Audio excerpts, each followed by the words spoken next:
Muito boa noite. Hoje, quinta-feira, dia 15 de janeiro de 2026. É uma satisfação estarmos aqui juntos, né?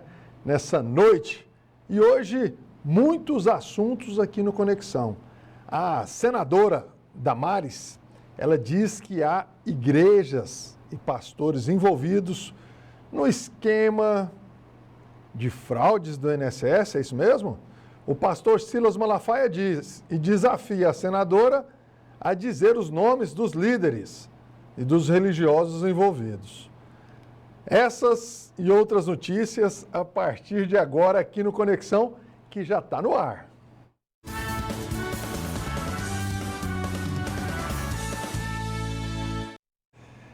Então, aqui comigo o professor José, que é só um minutinho.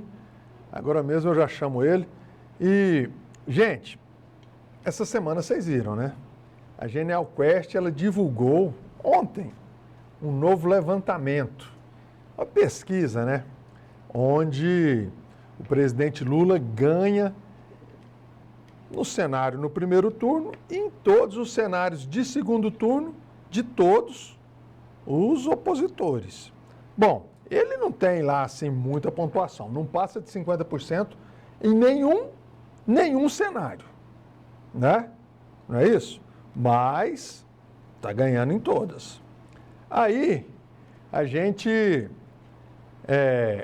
tem a tela aí da pesquisa? Tem, se tiver, coloca pra gente, produção, só pra gente dar uma olhada. Tem a tela? Aí, olha a tela do primeiro turno. Presidente Lula liderando em todos os cenários. Olha lá, contra o candidato cenário 1, cenário 2, cenário 3, cenário 4, cenário 5, cenário 6, cenário 7. Aí no cenário 1 ele ganha de 36 a 23 do Flávio Bolsonaro, Tarcísio tem 9, Ratinho Júnior 7, Romeu Zema 2, Caiado 3, Renan 1, Aldo Rabelo 1, Indeciso 7, branco ou nulo 11%. No cenário 2, tiraram alguns nomes ali e mantiveram outros. Mas, bom, o cenário que o Lula mais pontua é na onde ele está contra o Flávio Bolsonaro, o Tarcísio. Rapaz, mas os dois não vão ser candidatos. Fico bobo de ver uma pesquisa colocar esses dois nomes. Se um for, o outro não vai, é lógico. Mas, tudo bem. O que é que eu quero dizer? E depois da gente ver essa pesquisa aí, a gente tem um vídeo, né, do presidente Lula falando a respeito das eleições do ano que vem. Vocês colocam o vídeo pra gente, por favor? Vamos ver o que o presidente Lula falou? Meu aniversário acha que pode ganhar, Filósofo é candidato e vamos para a disputa. Eu não cabe julgar o filho do Bolsonaro, o neto do Bolsonaro, a mulher do Bolsonaro. Eu não vou julgar. Saiam quantos quiserem. O dado concreto é que nós vamos ganhar as eleições. Só isso. Saiam quantos quiserem. O dado concreto é que nós vamos ganhar as eleições. Então, você que está em casa assistindo, quem comanda o programa aqui é você. Então, você sabe, você que nunca participou, pega seu telefone, coloca no QR Code aí e já manda mensagem e a gente vai pôr sua mensagem na tela. É o único programa no Brasil que é sua mensagem, que você opina, que a mensagem vai para a tela. E o Brasil inteiro vai ver o que você está falando, viu? Então, cuidado aí que você manda aqui, tá bom? E eu já quero chamar você para participar. Só não esqueça de colocar a cidade e o estado de onde você está falando, que é para a gente te mandar um abraço, né? E a pergunta é a seguinte: o Lula agora, esse ano, é realmente imbatível? Manda mensagem para nós, participe do programa. E aqui comigo, já vou dar uma boa noite novamente para o professor José, que é professor e sociólogo, e manja tudo aí de política também. Professor, é realmente imbatível o presidente Lula? Boa noite, meu querido. Boa noite, telespectadores. Muito bom voltar a conversar com vocês depois de um tempinho de férias, né? Tá precisando descansar um pouco. Fui desanuviar a cabeça, como falam aí, na praia, 5 dias. E já voltamos com notícias quentes, né? O Lula, na fala dele, vamos ser pragmáticos, tá? Eu não vou falar com muita emoção, vou falar com pragmatismo. O Lula, ele busca essa fala dele em duas questões que são historicamente palpáveis na trajetória política das eleições do Brasil. Estou falando para presidente, tá? Desde a redemocratização, né, começou em 1985, Constituição de 88, a primeira eleição, 1989. De lá para cá, nós tivemos 9 eleições presidenciais, tá? As estatísticas mostram, os dados mostram, e as pesquisas eleitorais mostram que quando um candidato ele tem esse percentual de popularidade, primeiro, a chance de ganhar no primeiro turno ela é alta, mas no caso do Lula não vai acontecer. Mas ele sabe que, historicamente, com esse percentual aí de 40 e poucos %, é provável que ele consiga vencer as eleições. Mas ele tem uma outra questão para além dessa questão histórica. Porque ele entendeu o jogo político. O Lula é um cacique da política, né? É um político nato, né? Sabe fazer a leitura do jogo. Ele entendeu que o campo da chamada direita, ele é um campo bastante fragmentado, é um campo muito dividido, é um campo que disputa muito o capital político, dependendo da região, dependendo de como você tem, dependendo da visão que você tem de política, de economia, de sociedade, porque nós não temos uma direita unificada no Brasil. Na verdade, nós temos setores que são mais liberais, setores que são conservadores, mas nós também temos setores da sociedade que são extremamente radicalizados, tá? Aí na faixa dos 13%, 14%, 15%, é o que a gente chama de extrema-direita. É aquele pessoal raivoso mesmo, né? Que bota fogo em pneu, que vai no 8 de janeiro lá quebrar tudo. Tem uma galera assim.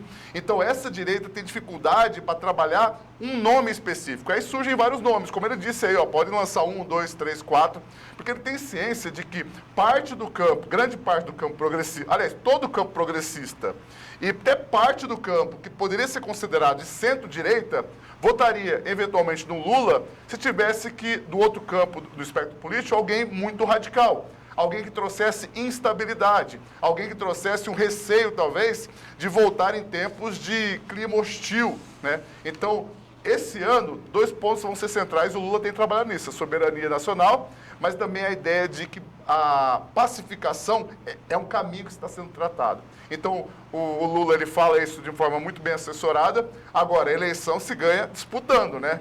Então, ele está falando aí, obviamente que vai ter uma eleição dura pela frente. E atenção, pessoal da direita, é preciso vocês aí definirem o nome, né? Fecha um nome certinho, já começa a trabalhar essa pessoa aí, porque se for deixar para fechar lá para julho, para maio, meu amigo, não vai dar não. Gente, a notícia chegou para a gente agora, é que saiu a transferência do ex-presidente Jair Messias Bolsonaro da Superintendência da Polícia Federal para a Papudinha. Papudinha é um anexo que tem no presídio da Papuda, que fica no Distrito Federal, né? Próximo ali a Brasília, mas já na área do Distrito Federal. Papuda é um presídio lá já, como é que se diz, bastante conhecido, um presídio grande, e o ex-presidente Jair Messias Bolsonaro vai ser transferido para Papudinha. Alguns estão dizendo aí que é porque aonde ele estava na Superintendência da Polícia Federal foi adaptado e ele não estava com muito barulho, né? Estava tendo problema para dormir e parece que a Papudinha está mais adequada para recebê-lo lá. Então a transferência dele saiu e aí a gente vai falando mais a respeito à medida que a gente for tendo mais notícias aqui, tá bom? E como nós dissemos, né, no início do programa, a senadora Damares Alves, ela disse durante uma entrevista que a Comissão Parlamentar Mista de Inquérito, que investiga as fraudes do INSS, que está chegando em igrejas e que há lobbies aí de grandes líderes religiosos e que, né, provavelmente vão ser investigados. Vamos ver o que a Damares falou. Põe na tela para nós. Por exemplo, eu vou falar algo aqui que me machuca muito. Nós estamos identificando igrejas nos esquemas de fraudes aos aposentados. Aí, quando se fala de um grande pastor, vem a comunidade. Não falem, não digam, não investigam, porque os fiéis vão ficar muito tristes. Então, essa CPMI do INSS está chegando em lugares que a gente jamais imaginava. Grandes igrejas no Brasil estão sendo apontadas na CPMI do INSS. E isso me machuca muito, Basília, me machuca muito. Ela disse ali, ela é evangélica, né? E que está muito triste com essa situação de ver aí líderes religiosos envolvidos nessas investigações que estão acontecendo sobre os roubos dos aposentados. Eu fico vendo esse pessoal passando a mão, né? Ai, desvio dos aposentados do INSS. Não tem desvio, não, é roubo mesmo, é safadagem. Pois é, e após essas declarações aí da senadora, quem deu uma declaração também foi o pastor Silas Malafaia. E ele divulgou um vídeo ali fazendo um desafio a Damares, para ela dar nome aos envolvidos. E ele quer saber quem são esses líderes religiosos. Vamos ver o que o Malafaia disse. Uma questão gravíssima dessa, uma acusação desse nível, e a senhora não dá os nomes dos grandes líderes evangélicos e das grandes igrejas que estão envolvidas na falcatrua da roubalheira dos aposentados do INSS? Ou a senhora dá os nomes, ou a senhora é uma leviana linguaruda. A acusação é grave e séria, e dá o nome também de que líderes pediram para a senhora calar a boca.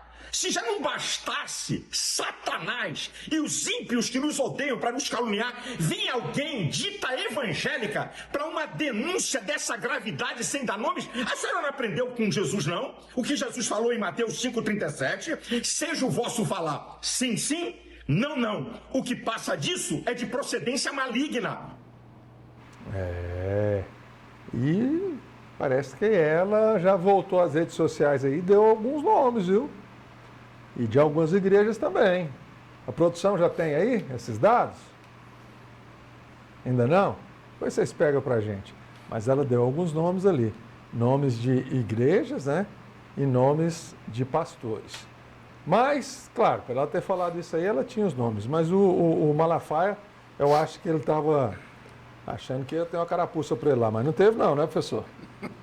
Olha, primeira coisa, só deixar claro, eu não vou recomendar muito assistir esse vídeo do Malafaia, tá? Eu não gosto desse tom dele muito... Eu não consigo associar. Eu sou daquele tempo que a gente sempre associou o discurso religioso a um discurso sereno. Eu estudei em colégio de padre, tá? Desde pequenininho. Aliás, uma curiosidade, até o Colégio Salesiano São Gonçalo, em Cuiabá. Teve uma vez até que passaram uma lista, quem quer ser padre, tá? E eu até coloquei meu nome, tinha 11 anos de idade. Eu queria ser padre, né? Mas acabei mudando os rumos da vida.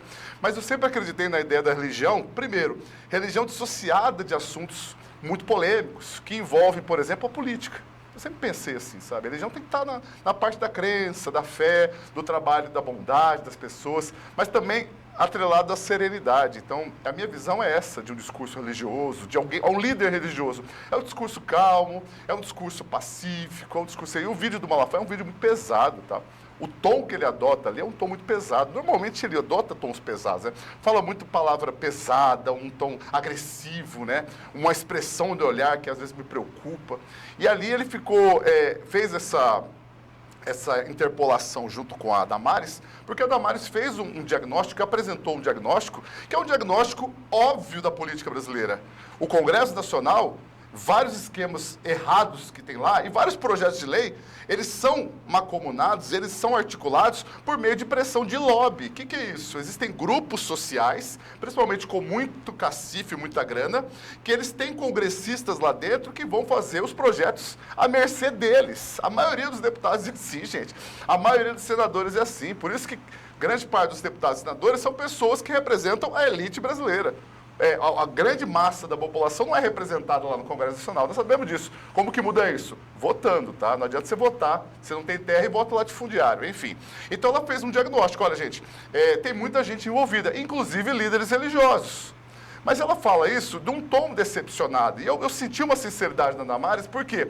Porque pressupõe-se que, se você está pregando um valor que ele é dogmático, mas que acima de tudo é um princípio moral, você não pode incorrer em condutas levianas, né? Porque você externaliza isso.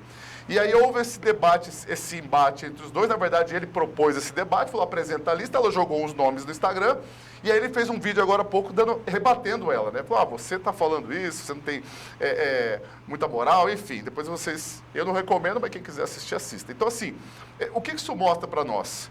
Ninguém está imune de ser seduzido por dinheiro. Ninguém está imune de ser seduzido por poder, sabe? É como eu sempre falo, a briga entre esses dois, essa disputa entre grandes religiosos, ainda mais envolvendo uma questão tão séria, que é o desvio, né, que é o roubo dos aposentados do Brasil, ela faz uma reflexão, mostra pra gente uma reflexão importante. Não adianta a gente, por exemplo, vestir uma carapuça de alguém e fazer dessa carapuça um espelho para que as pessoas te observem dessa forma. Eu estou aqui conversando com vocês, não estou? Isso não significa necessariamente que eu sei de tudo. Uma pessoa que é religiosa, não adianta você falar para ela, eu sou religioso, então eu estou imune a qualquer coisa errada. Novamente, a Damares colocou uma questão, a sociedade tem que ficar de olho, e o que o Malafaia deve fazer, diga para o Malafaia, opa, vamos investigar o que aconteceu, um por um. Isso não tem nada a ver com prejudicar a igreja evangélica, não tem nada a ver com prejudicar a religião cristã. De novo, igreja evangélica não tem dono, religião cristã não tem dono. Cada um adota para si o que quiser. Pois é, gente. E quem quiser ver a relação das igrejas que a Damares disse, ela colocou no Instagram dela. Só entrar lá e dar uma olhada. Nós temos aqui, mas eu não vou colocar na tela pelo seguinte. Esse pessoal está sendo investigado, não sabe nem se é culpado. Aí o que eu acho uma injustiça é divulgar nome de instituição que está sendo investigada e de pessoas que estão sendo investigadas. Por quê? Porque se cria em cima dessas pessoas algo como se elas fossem culpadas. Aí depois elas são inocentadas, mas aí já pegou aquela mancha, né? Quantas pessoas já não sofreram na vida com o Ministério Público? O Ministério Público chega e solta, fulano está sendo investigado por isso, isso, isso, isso. Aí a imprensa vai, solta nome, solta tudo, aí depois não dá em nada. Aí o Ministério Público não volta retratando. A gente está retratando aqui, nós só investigamos, tinha indício, mas nós erramos. Então por isso que eu não vou divulgar, eu acho uma injustiça. Mas tem lá o nome lá de 3 instituições religiosas, né? E parece que 4 ou 5 líderes religiosos. Então ela colocou, esse pessoal vai ser chamado na CPI, já está o número lá do processo, e provavelmente nos próximos dias aí a gente vai ter mais acesso sobre isso. Mas bom, vamos embora continuar com o jornal, né? Porque já tem muita mensagem na tela. Saiu pesquisa eleitoral ontem, e o Lula foi e tinha feito um vídeo aí falando que essa pode ter nome aí que for, concorrente que for, mas essa eleição, o grupo está muito preparado, e o grupo dele não perde para ninguém. E aí eu perguntei sua opinião. Você concorda com o presidente Lula? Ele não perde para ninguém, não? E nós vamos começar a pôr as mensagens na tela. Ou você acha que o Lula perde para alguém? Tem algum candidato aí que vai ganhar dele? Manda mensagem, participe do programa. Não, tem não. Do jeito que está desorganizado, essa direita não junta, não tem um nome até hoje. Já soltaram aí, ó. Pode ser Caiado, Ratinho, Zema, Tarcísio, Flávio Bolsonaro. O Lula está sozinho, todo mundo unido ali em cima dele, o Lula vai ganhar. Se o pessoal não juntar e fizer uma força-tarefa aí e soltar um nome só, vai perder. O que você acha? Não, gente, o Lula não ganha de ninguém mais não, passou de 80 anos, está caducando. Nós queremos, eu sou de direita aqui, eu vou votar no outro, qualquer um que seja, vai derrubar o Lula ou no primeiro ou no segundo turno. Hã? Manda sua opinião, participa aqui. E vamos lá, final 10h33. Põe na tela pra gente. Ah, isso aqui é uma reclamação, gente. Vamos lá. Reclamação aqui no Conexão Atual. Lá em Bonfinópolis, estava sem energia elétrica em algumas chácaras. Mandaram a mensagem para nós na segunda-feira. Mandamos para a Equatorial disse que ia resolver, mandou uma nota e tudo, e até hoje, de novo, estava sem energia. Aí pegamos a unidade consumidora, mandamos para a Equatorial de novo, e o nosso querido amigo, o Lúcio Nunes, ele mandou falando o seguinte, ó, só para mais informações, a energia retornou a 15 minutos. E novamente acabou. Vou assistir vocês pelo celular. Obrigado pela mensagem, meu amigo. E ele falou o seguinte também, o mais irônico é que a vizinhança agora, por conta de eu ter mandado a mensagem para o programa Conexão, liga para mim, ninguém mais está ligando na Equatorial, o pessoal está ligando para mim. Aô, meu amigo Lúcio, obrigado aí pela mensagem, a gente torce para que a Equatorial resolva isso o mais rápido possível. Equatorial, está sem energia de novo. Será que essa equipe está ruim para trabalhar desse tanto? Troque a equipe, Equatorial. Manda o pessoal lá, dá atenção para essa turma. Ninguém dá conta de ficar sem energia. Nós estamos em 2026. Não é possível, né, professor? É um absurdo, né? Ainda mais que você tem que, muitas vezes, não confiar na empresa. Várias vezes, quando eu morava ali no Coimbra, a energia acabava. Meu amigo, eu tinha que esperar 2, 3 dias, e às vezes era um fio que arrebentava e tal. Essa desconfiança da população em buscar a prestação de serviço de uma empresa é problemático, sabe? Isso acaba desestimulando as pessoas a reclamarem, porque, eu vou reclamar, não vai adiantar nada, vou reclamar, não vai adiantar nada. E aí, como você mesmo disse aqui, ficar sem luz em 2026, sendo que quase tudo que você tem em casa necessita de energia elétrica, olha, é um problema, vai retroceder aí 5.000 anos para trás. Final 9165, põe na tela pra gente. É o Xavier. Xavier mandou a mensagem o seguinte, ó. É Lula de novo. KKK. Obrigado, Xavier. Um grande abraço a você. Obrigado pela mensagem. E você que está em casa concorda com o Xavier? Manda mensagem pro programa que a gente vai pôr na tela. Daqui a pouco, 1 minutinho, tem mais mensagem na tela, viu? Só vamos pro intervalinho ali, rapidinho nós estamos de volta.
Estamos de volta. Olha, agora são exatamente 18 horas e 25 minutos dessa quinta-feira, dia 15. 15 de janeiro. E hoje, gente, é um dia, assim, especial e importante porque é aniversário do Hélio. O Hélio é nosso produtor, está ali do outro lado da câmera fazendo o seu trabalho, toda hora falando aqui no meu ouvido aqui. E eu quero já desejar ao Hélio aí parabéns, que Deus o abençoe, Hélio. Despeje sobre você muitas bênçãos de saúde, sabedoria e paciência para aguentar o Conexão aqui muitos anos. Vamos lá, mensagem na tela, põe para nós, final 5060. 5060. Eu penso que essa eleição o PT não ganha, porque tem muitas dúvidas em relação ao pobre que sobrevive com salário mínimo e saúde. É o Eustáquio. Eustáquio, obrigado aí pela mensagem. Um grande abraço a você. E o Eustáquio não falou de onde é que ele está falando, né, Eustáquio? Mas DDD 31, Minas Gerais. Isso é certeza. Agora a cidade pode ser ali em torno de Belo Horizonte, né? Mais mensagens, 4423. Boa tarde, meu voto será em Flávio Bolsonaro, 22. com essa fala do ladrão Luiz Inácio Lula da Silva, confirma que eles da esquerda só ganham porque compram o TSE, o STF. Ladrão Luiz Inácio Lula da Silva não se reelege. Rapaz, é o Taylor Lopes, DDD 38, que mandou a mensagem. O Taylor tá na bronca, hein? Põe mais mensagem para nós, final 3275. Boa noite, eu e a equipe do Conexão. Eu estou aqui ligado assistindo essa programação de maior audiência. Na minha opinião, o Lula vai se reeleger. Diferente disso, prefiro o Caiado. Abraço a todos e Deus abençoe a todos. É o Geraldo Marques, lá de Anápolis. Anápolis City. Grande abraço, Geraldo. Obrigado por participar. Um grande abraço a todos de Anápolis aí que estão nos assistindo. E mais mensagem aí na tela aí, ó. Final 5422. Olá para o melhor apresentador do Brasil. Eu dando gás, Bolsa Família, etc, etc. Até eu ganho. O brasileiro realmente não sabe votar. Agora, o presidente Lula realmente sabe fazer política. O que falta na direita grande abraço. Mensagem do Agerson, lá de Belo Horizonte. Agerson, um grande abraço a você, a sua família. Uma excelente noite. O melhor do Brasil é você, meu amigo. Olha aí, pessoal. Tem pessoas que acham que o Lula ganha, outros não. Mas a mensagem do Agerson aqui é bem assertiva, né? Uma coisa é certa. O Lula sabe fazer política. Da gás, da energia elétrica, da Bolsa. Ei, Luiz Inácio Lula da Silva. O Lula tem uma trajetória política intensa, né? Intensa. Sindicalismo no final da década de 70 para 80. Fundação do PT em 1980, em fevereiro, no Colégio Sion. Liderança máxima da tendência principal do PT. Já foi presidente do partido, já foi deputado, candidato a presidente da República 3 vezes antes de se eleger. Tem uma articulação política gigantesca em vários cantos do país, é um orador nato, sabe dialogar com o diferente. Já estive pessoalmente com ele na época da universidade, e assim, ele ouve muito você falar, ele troca muita ideia, é uma pessoa extremamente inteligente, sabe? Então, assim, o Lula, ele consegue fazer leitura da política brasileira tal como ela é. E ele entende também que é papel do Estado essas políticas redistributivas, então ele dá esse gás, pera um pouquinho, o gás no sentido de, vamos fazer política de redistribuição, vamos fazer o Bolsa aqui, Bolsa colar, que o papel do Estado também é fazer essas políticas, claro, não criando pessoas dependentes de assistência do Estado, é outra história. Então, para debater com o Lula, é isso que eu falo, nessa próxima eleição, para debater com o Lula, o campo da direita, que novamente, eu acho que a direita do Brasil não tem uma faceta única, mas tem uma faceta ainda muito dependente do extremismo político, de extrema direita, esse discurso que às vezes fala, o Lula que vai fraudar a eleição, que a urna é fraudada, a terra é plana, a vacina mata as pessoas, enfim. Esse discurso, a direita liberal, a direita moderada, tem que se desvincular dessa galera e propor um projeto de país. Eu acho que esses presidenciáveis do campo da chamada direita precisam se articular melhor e propor um projeto interessante para debater o país, pelo menos nos próximos 8 anos, que não envolva somente segurança pública, viu, Caiado? Viu, Tarcísio? Vocês têm que debater outras questões que também impactam diretamente na vida das pessoas, sejam elas crianças, juventudes, adultos e idosos. Mais mensagem na tela, final 1890. Põe na tela pra gente, produção. Lula, é Lula e ponto final. Lula presidente e o povo contente e feliz novamente. Lula realmente é o melhor de todos os tempos. Glória a Deus, viva o Lula. Olha só, rapaz, é o Hélio Crisóstomo de Oliveira, DDD 31. Hélio, fala de onde é que você está aqui que eu quero mandar um abraço. Ô, Hélio, mas um abraço para você, mesmo sem saber a sua cidade, tá bom? É mineiro. E o Hélio ali até rimando, hein? Vamos lá, gente, vamos com mais matéria no ar, porque após mais uma visita ao papai, ao ex-presidente Jair Messias Bolsonaro, o senador presidenciável Flávio Bolsonaro foi questionado sobre o governador Tarcísio em uma publicação nas redes sociais. E foi direto ao dizer que prega aquilo que fala. E falar que é preciso de união entre os membros da direita agora. Vamos ver o vídeo? Eu acho que eu faço aqui, eu pratico aquilo que eu falo, que é a união. E é o que eu vou continuar buscando sempre, porque esse é o caminho. E eu tenho certeza que em algum momento aí eu não vou ficar cobrando em qual tempo de cada um eles têm que estar mais efusivamente ou menos efusivamente na campanha. O fato é que está longe a campanha eleitoral ainda, né? As pessoas têm o tempo delas e eu não vou ficar cobrando ninguém. Eu estou fazendo a minha parte, é o que eu vou continuar fazendo. Eu acho que todo mundo tem que buscar se unir e é isso que eu estou não apenas falando, mas praticando. Tem que unir a direita, né? Porque já não tem um nome. Não fecharam em cima de um nome ainda. Ainda desunida, aí fica fácil, né? Fica fácil pro presidente Lula. E olha, rapaz, com 80 anos, pouca gente se mantém na política com a idade dessa. Ainda competitivo. Esse Lula tem que ser estudado mesmo, viu, rapaz? Mas eu ainda penso que tem jeito, viu? Porque nas pesquisas aí ele não atingiu 50%. E ganha quem tem mais de 50%. Ele pode estar até na frente, ser líder. Mas ainda falta um pouquinho ainda, né? Faltam 10 meses, né, professor?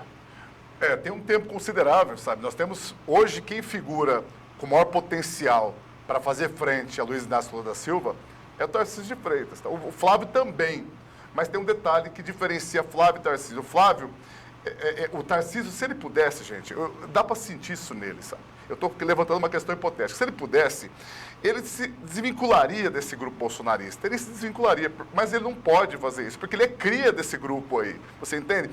Nas falas, muitas vezes, do Carlos Bolsonaro nas redes sociais, do Flávio, mesmo do Eduardo, eles cobram o Tarcísio como dizendo: opa, amigo, você só está aí porque você teve o apoio, o capital político do meu pai, do Jair Bolsonaro. Qual que é a questão nessa eleição? O Flávio Bolsonaro está encampando o discurso, que é um discurso que consegue coadunar, que consegue juntar, aglutinar essa parte mais estridente da direita brasileira, do eleitorado brasileiro. Vamos pensar o seguinte: no estádio de futebol, existem os torcedores que vão lá assistir o jogo, tá bom? 2/3 é torcida normal, o pessoal vai lá, vai assistir o jogo, mas tem 1/3 que é organizada. É aquela torcida que grita, que faz barulho, que xinga, que é aquela raivosa, que não sei o quê. Uma parte da direita brasileira é como se fosse essa torcida organizada. É a extrema-direita, eles são mais barulhentos. Na internet, eles são extremamente escrachados. Muitas vezes publicam fake news, muitas vezes publicam desinformação, sabe? Então, esse grupo que ele é mais estridente nas redes sociais e na população de uma forma geral, eles conseguem deixar essa maioria da direita, que é mais moderada, um pouco com medo.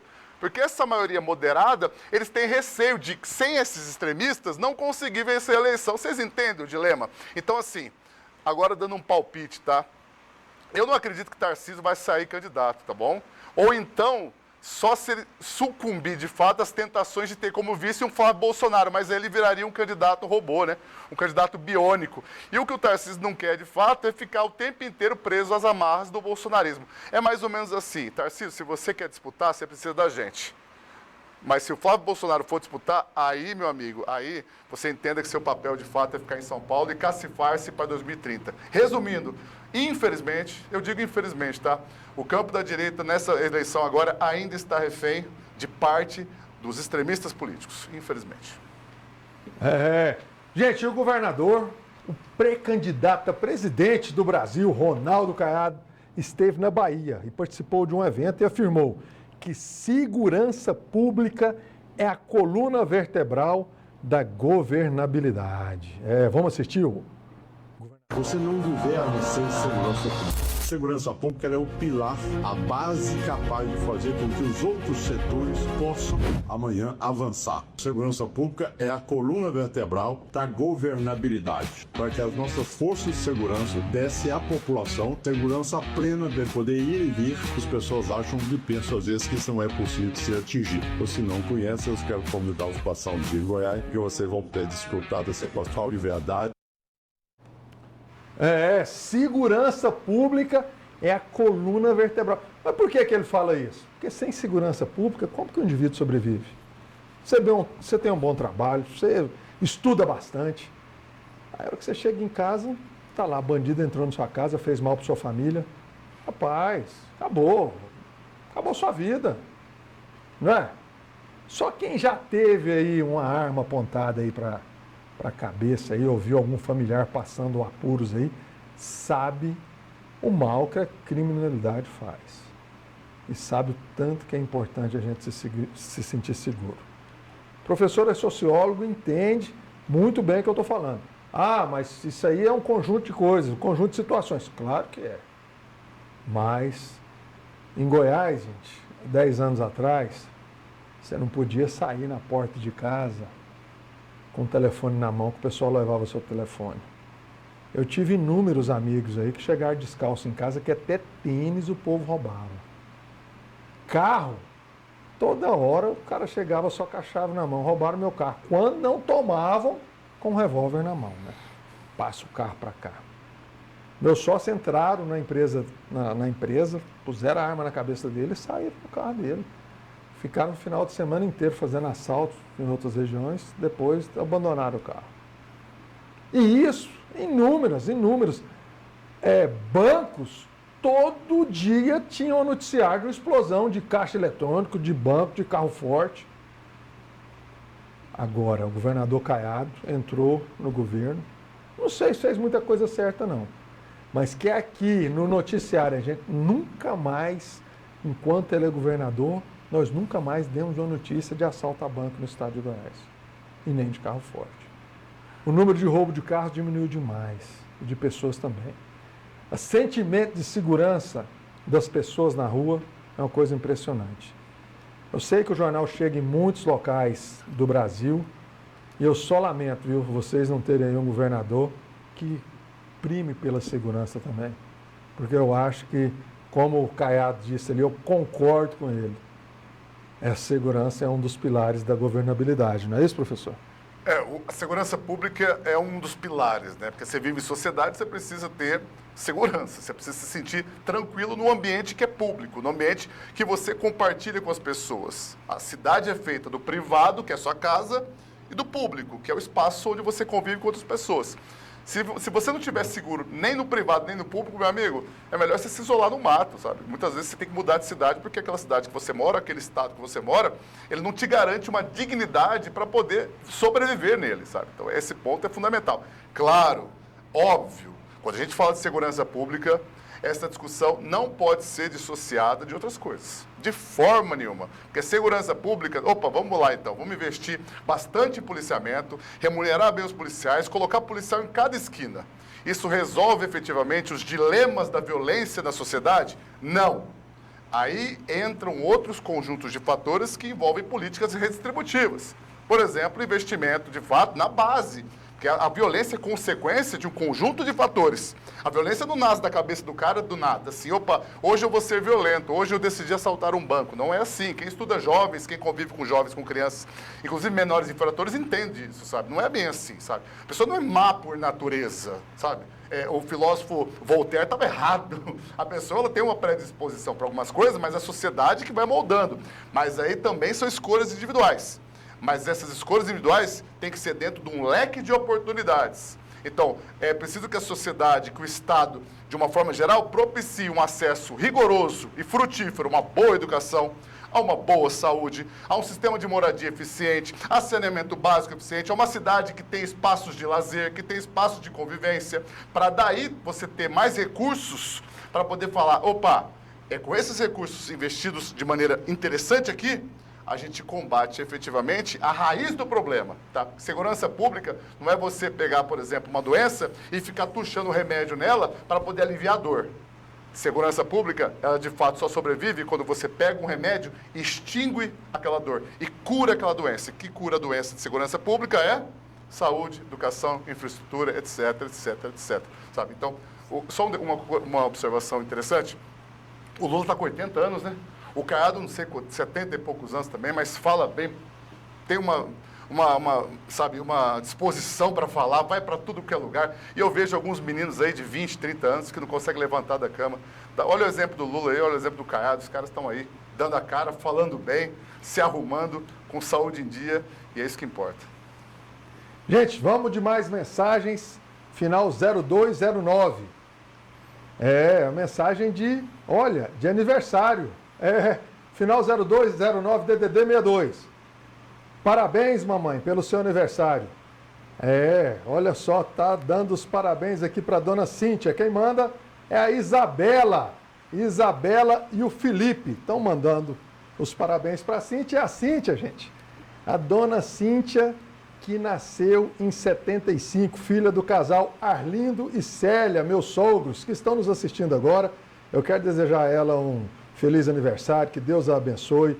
Aí, meu bem, se sinta abraçada por mim, pelos nossos filhos, Isabela e Felipe. Felipe também está nos assistindo, a Isabela, todo mundo aí ligadinho. E ó, Cíntia, não dou conta nem de ficar falando muita coisa aqui, senão eu vou emocionar e depois não dou conta de terminar o jornal, né?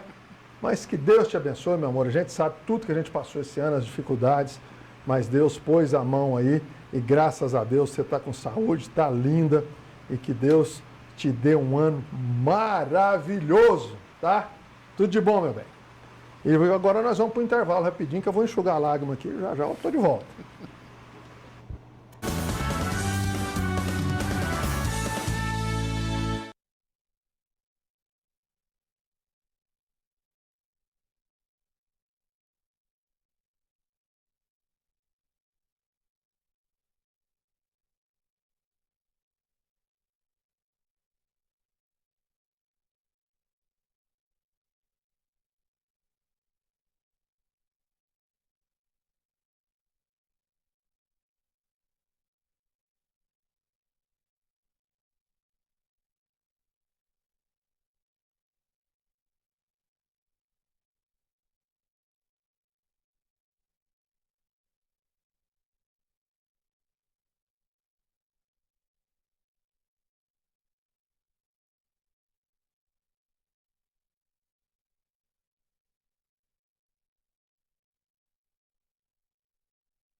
Estamos de volta, gente, de volta aqui no Conexão, já com mensagem na tela. Quem comanda o programa é você que está aí do outro lado.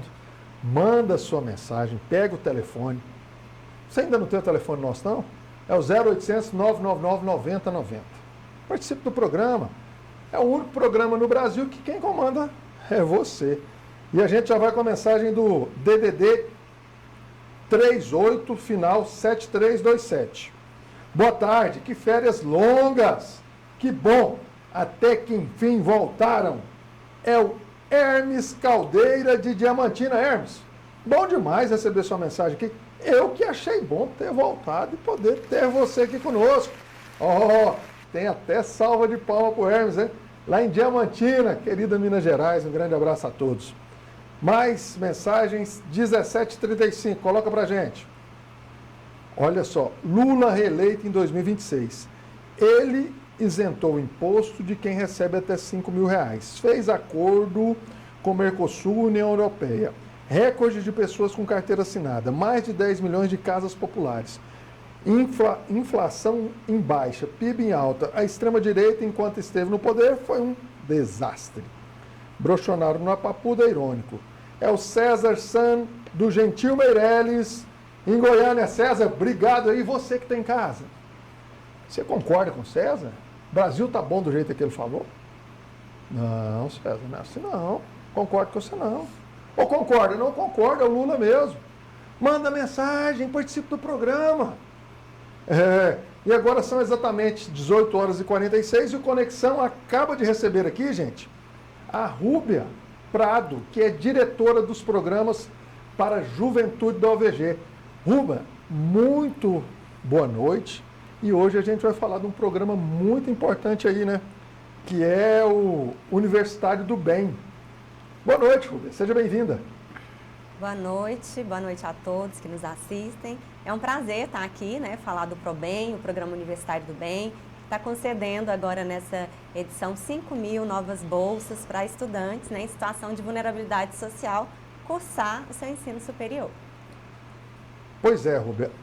Aqui com a gente está o professor José, que é sociólogo, ele é professor do EIF de Goiás ou EIF Goiânia? Goiás. O IF Goiás. Isso. Professor do IF Goiás. Professor, e esse projeto, o senhor conhece ele? O ProBem? Já ouvi falar já, sim. Pois é, e a Ruba está aí, é a diretora do programa, Ruba. Quantas pessoas estão envolvidas nele hoje? São 5.000 bolsas, mas são só essas 5.000 ou tem mais gente? Qual o valor dessa bolsa, Ruba? Hoje o programa ele atende mais de 17.000 estudantes em 239 municípios goianos. Estamos abrindo, né, essa seleção para contemplar mais 5.000 novos estudantes. As inscrições, elas começaram no dia 13 e vai até dia 23 de janeiro e deve ser feita toda pelo site do OVG de forma eletrônica. Certo. E aí, para ter acesso, o município tem, claro, deve ter que fazer algum cadastro, né? Porque tem município que não foi contemplado, é porque as pessoas não têm demanda, não têm procura de alunos, ou o município que não credenciou? Na verdade, o programa funciona conforme a demanda do aluno, né, do estudante carente. Ele precisa estar inscrito no cadastro único, então ele é aberto para o estado inteiro, para os 246 municípios, para aquelas mais de 100 instituições de ensino cadastradas junto ao programa. Então, depende daquele perfil do estudante, né, que precisa residir no estado de Goiás, precisa estar cursando a sua primeira graduação num curso da modalidade presencial, né, numa instituição que seja cadastrada junto ao programa, né, o Programa Universitário do Bem. Essa lista de instituições ela está disponível também no nosso site. Então, aqueles estudantes que atendem esse perfil, né, que está no cadastro único, que for considerado vulnerável, né, por meio do indicador que mede essa vulnerabilidade, esse indicador ele busca as informações do CadÚnico, portanto, é imprescindível que esse candidato, né, ele esteja inscrito nesse cadastro de programas sociais do governo federal para que possamos fazer a seleção. Então, onde ele estiver no estado, né, onde for a residência, né, dentro dessas instituições, pode participar sim. Não há necessidade do município se credenciar. O benefício ele é direto para o cidadão, então aquelas instituições que são cadastradas conosco, que estão aptas a receber esses alunos, esses estudantes, o estudante escolhe, né, o curso e a instituição que deseja realizar a sua graduação. Professor, alguma pergunta? Tenho sim. Olá, Rubem, tudo bem com você? É uma satisfação falar contigo. Fico muito feliz de conversar com cidadãos e cidadãs que tem essa iniciativa de tentar ajudar o próximo, né, de fazer algum trabalho para além do seu individual. É uma coisa curiosa, porque a gente pode muito bem viver nossas vidas privadas, fazer nossas coisas, mas a partir do momento que você se engaja numa organização social, e a OVG desde 1947, né, prestando serviços para o estado de Goiás, é muito bonito isso. E esse programa, eu estava dando uma estudada sobre ele mais em profundidade, até para vir conversar comigo, ele é um programa que ele revoluciona a vida de muitas pessoas. Porque, de fato, nós estamos falando de jovens que, às vezes, não têm estrutura de oportunidade. A minha pergunta vai nesse sentido. Quando a gente fala de juventude, a gente fala de juventude no plural, né? Juventudes, né? Porque não existe uma só juventude brasileira, assim como não existe só uma juventude goiana, né? Não existe uma trajetória de jovens de Goiás, existem trajetórias diferentes. E muitas dessas trajetórias são marcadas por intensas dificuldades, tá? Eu sei, muitas vezes as pessoas, o jovem da classe alta, da classe média, ele não é obrigado, às vezes, a ter que largar o ensino médio para ir trabalhar. Mas muitos jovens que não têm uma renda familiar compatível com a mínima de dignidade, ele tem que trabalhar para ajudar em casa. A pergunta que eu te faço como que o ProBem, como que o programa, ele lida com essa questão do incentivo, sabe? Porque são 5 mil vagas, são muitas vagas, sabe? São vagas que transformam. São mais 5 mil, professor, são 17 mil vagas. 17 mil contemplados. Contemplados, né? Então, como que o programa, como que vocês trabalham para trazer esses jovens de fato? Como que vocês divulgam esse tipo de programa? Porque muitos jovens provavelmente não estão sabendo disso. Como é que esse trabalho de incentivar esses jovens a falar, opa, vamos fazer uma universidade, você tem direito a uma bolsa, você pode cadastrar para conseguir tentar uma bolsa aqui, esse estímulo para cursar um curso superior e provavelmente transformar a sua vida. Como é que vocês trabalham isso no dia a dia? Nós fazemos uma mobilização tanto por meio da imprensa, né? Assim como estou aqui hoje, agradeço muito essa participação. O papel da imprensa é fundamental, então nós fazemos essa divulgação toda vez que a gente, né, lança edital, tem um apelo muito grande de divulgação, né, através de todas as mídias. Fazemos em parceria com a Secretaria da Educação, rodamos o estado inteiro, principalmente junto ao programa do Goiás Vai Bem no Enem. A gente faz toda essa divulgação junto às secretarias estaduais, as regionais, né, que tem em todo o estado, divulgando para aquele estudante do ensino médio que tem o perfil de participar. E ao VG, esse programa ele vem se consolidando, né, cada vez mais.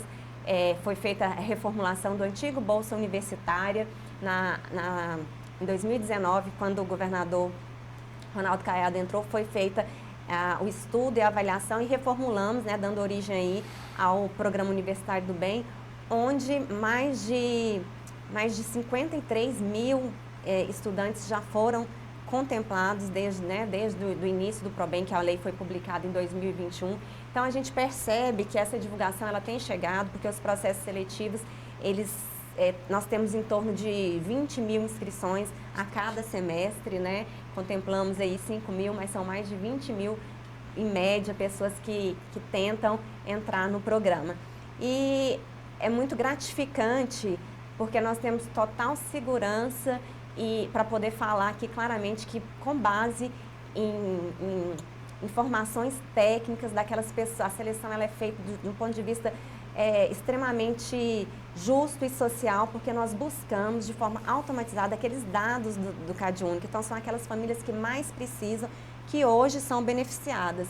Inclusive, professor, uma informação muito importante que o IBGE soltou no final do ano passado, né, por meio da PNAD, da pesquisa de domicílio, que Goiás ocupa hoje, né, o primeiro lugar dos estados da unidade da federação com jovens em situação de vulnerabilidade, ou seja, aqueles jovens que têm a renda per capita até meio salário mínimo, estão no curso superior. Então, assim, 19% dos jovens do estado de Goiás em situação de vulnerabilidade estão na universidade. E a gente entende, né, o impacto do ProBem, que nós saímos lá em 2018 da 14ª posição no Brasil para a primeira hoje. Então, não esses números, né, não são à toa. Realmente, nós estamos chegando àqueles que mais precisam. E a maioria, como o senhor falou, né, a maioria dos nossos jovens, em média 80% deles, é o primeiro a fazer uma graduação da sua família. Então, isso tem um efeito muito positivo. Há uma transformação daquela família, onde outros jovens, outros familiares entendem que essa oportunidade que é possível e vem também fazer uma graduação. E tem, né, a gente comprova aí a questão da renda, o quanto que o ensino superior, né, tem impactado aí no aumento de renda dessas famílias.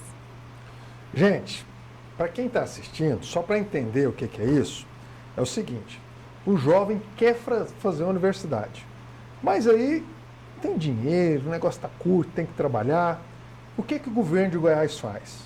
Ele, através desse programa ProBem, ele dá uma bolsa de estudos com todos esses critérios aí que a nossa amiga Rúbia estava dizendo aqui, que a diretora Rúbia estava falando. Usa esses critérios para selecionar as pessoas que se inscrevem, e os selecionados, gente, eles ganham dinheiro para poder fazer a faculdade. Olha só para você ver. É por isso que, quando se faz avaliação no estado de Goiás, o Caiado está bem avaliado. Alguns dizem assim, não, é por causa da segurança. Eu tenho certeza que esses universitários aqui avaliam ele bem por causa desse programa. Aí tem outros que avaliam porque a educação está boa. Como a Rúbia disse, era o 14º, passou ao primeiro lugar em satisfação aí das famílias que têm os jovens fazendo universidade. Mas a Rúbia deu uma voltinha ali e ainda não me falou. Eu quero saber o valor da bolsa. Quanto que é essa bolsa hoje, Rúbia? Bom, nós temos bolsas parciais e bolsas integrais, né? A bolsa parcial, ela vai custear até 50% da mensalidade, no limite de R$ 650, e a integral até 100% da mensalidade, no limite de R$ 1.500. Mas os cursos de odontologia e medicina, que são cursos com mensalidades bem superiores, a parcial vai até R$ 2.900 e a integral até R$ 5.800. Tá vendo? Você que não mora em Goiás agora ficou aí, ficou com vontade, né? Você viu ali? Medicina, odonto. Gente, é bolsa aí, é bolsa mesmo, não é esse negocinho para brincar, não. Aqui é para colocar quem quer estudar, quem tem vontade na escola. Professor, é muito válido, né? Esse tipo de iniciativa, né? É válido e essa iniciativa da doutora Rúbia, eu até quero fazer outra pergunta, tá? Porque, assim, quando eu vejo esse tipo de iniciativa, eu me lembro muito quando eu era universitário e eu trabalhei em cursinhos populares, né? Inclusive, nós montamos um cursinho popular, curiosamente, na cidade de São Carlos, que foi o primeiro cursinho popular com cotas raciais, tá? Fomos reconhecidos pela Unesco, fui para São Paulo, uma coisa maravilhosa. E eu via, naqueles jovens, quando eles ingressavam na universidade, depois de fazer um vestibular difícil, como que aquilo efetivamente transformava a vida deles. E como a Rúbia colocou aqui, a maioria desses meus ex-alunos, eles eram os primeiros da família inteira que iam fazer faculdade. Então, não era só motivo de orgulho, mas era um patamar a mais que o nome da família alcançava. Isso tem um peso simbólico para o sobrenome da família gigantesco, gente. O jeito que o pai e a mãe vibra quando sabe que o filho conseguiu alcançar um degrau a mais que eles, é um absurdo. É muito bom. Eu falo porque meu pai não teve ensino superior e eu consegui fazer ensino superior. Fico muito feliz com isso, sabe? Honrando pai, mãe, etc. O Rubem, é o seguinte, esse programa ele impacta bastante gente. Ele transforma a vida de bastante gente. Vocês têm previsão, assim, são 5 mil benefícios, né? O que é muita coisa, parece pouco, mas é muita coisa. São 5 mil vidas de jovens que são transformadas, né? O jovem, quando ele vai se cadastrar, ele às vezes não tem vaga na cidade dele, na universidade que ele quer. Como é que funciona essa questão da lista de escolha de universidades? Bom, para se cadastrar no ProBem, ele já tem que ter esse vínculo com a instituição de ensino. Uhum. Ou ele já está estudando nessa instituição, ou ele passou no vestibular, ou ele já conseguiu a vaga pelo Enem. Então, a vaga na instituição de ensino, né, esse vínculo ele já precisa ter para poder cadastrar a vaga do programa. Então, ao realizar, é um dos pré-requisitos, inclusive, né? Então, para concorrer à Bolsa do ProBem, ele já tem que ter a vaga na instituição de ensino, na universidade. A pergunta foi muito boa, porque nós já tivemos situações de jovens que candidatam ao programa, conseguem a bolsa, mas não conseguem receber o benefício, porque quando a gente verifica, ele não tem um vínculo com uma instituição de ensino. Então, é importantíssimo, né, que ele já tenha esse vínculo, porque nós entramos com o suporte para financiar essa mensalidade, não a vaga, né, nós não temos esse papel de conseguir a vaga na instituição de ensino. Isso já deve ser garantido pelo, né, o próprio estudante aí, né, nos seus estudos, conseguir essa vaga né, seja pelo vestibular, pelo Enem, enfim. Ô Rubem, e até que data? Por exemplo, eu sou estudante, eu estou lá, eu quero a bolsa. Até que dia que eu posso fazer a inscrição e aonde que eu entro para fazer essa inscrição, Rubem? As inscrições vão até dia 23 de janeiro, é totalmente gratuita, de forma eletrônica no site da OVG, que é o www.ovg.org.br. Acessa o link lá do ProBem, ou da Central do Candidato, preenche o formulário com as informações pessoais e acadêmicas e faz o upload apenas do documento de identificação e um comprovante de endereço e pronto, sua inscrição está realizada. Nesse momento que você informa o CPF, o sistema faz a consistência, verifica se você está no CadÚnico. Se não estiver no CadÚnico, se o CadÚnico estiver desatualizado, já dá essa mensagem.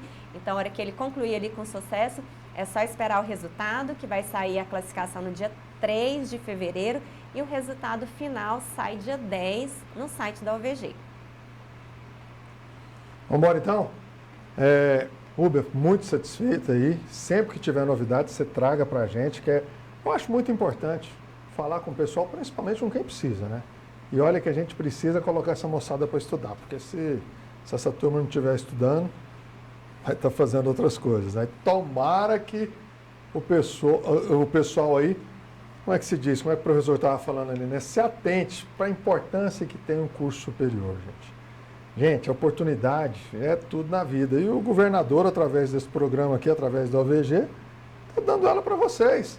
Então, tome cuidado. Antes de você fazer a inscrição, vai lá, dá uma olhada, vê se está tudo ok. Já deixa as coisas tudo ok, porque depois você vai reprovar e você vai perder, né, às vezes, um benefício aí que você nem vai conseguir estudar sem ele. Não é verdade? Então já fica atento. Rubem, obrigado. Sempre que você tiver novidade, estamos de portas abertas aí. Tá? Foi muito bom falar com você.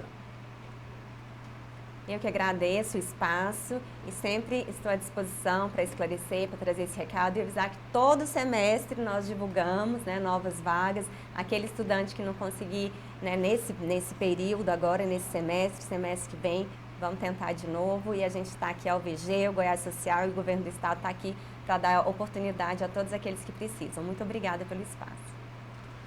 Vamos embora então de recadinho na tela, final 0381 DDD 32. Põe na tela pra gente, por favor. 0381. Foi? Boa noite, me chamo Fábio de Lagoa Dourada, Minas Gerais. Tomara que o Maduro dê com a língua nos dentes e Donald Trump dê uma volta no Brasil. Fábio, que é isso, hein, Fábio? Obrigado pela mensagem, um grande abraço. Rapaz, o Fábio tá querendo ver o Trump dar uma volta aqui. Vamos lá, mais mensagem na tela.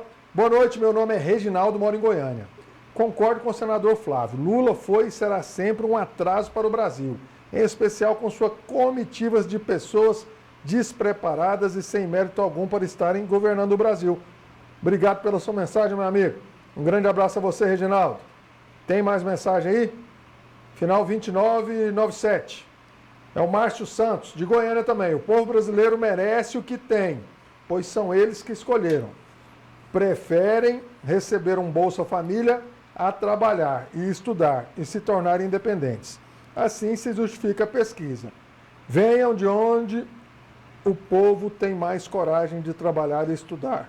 A esquerda se ferra. Ele está falando que vejam onde o povo tem mais coragem de trabalhar e estudar. Obrigado, Márcio. Um grande abraço. Nós vamos para o intervalo, um minutinho, e eu já volto com mais mensagens. Não sai daí não.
Estamos de volta aqui, o Conexão Rapidinho.